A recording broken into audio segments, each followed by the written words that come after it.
In this tutorial, you will learn how to make the transcript panel appear automatically next to a video in Articulate Storyline 360 using a simple JavaScript. First, open your Articulate Storyline 360 project and choose the video slide containing closed captions. Preview the slide and you will notice that the transcript panel doesn't appear by default.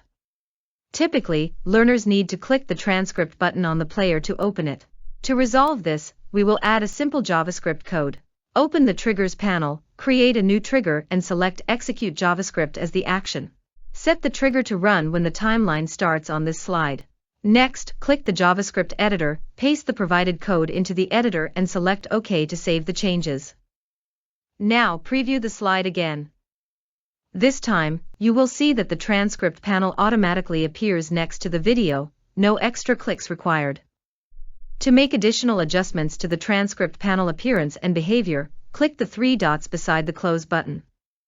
Here, you can uncheck Show Timestamps if you prefer not to display time markers.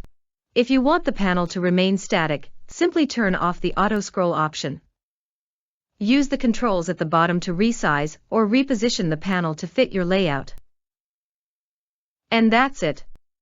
You've successfully configured the transcript panel to appear by default in Articulate Storyline 360 using JavaScript. Thanks for watching and happy course creating with Articulate Storyline 360.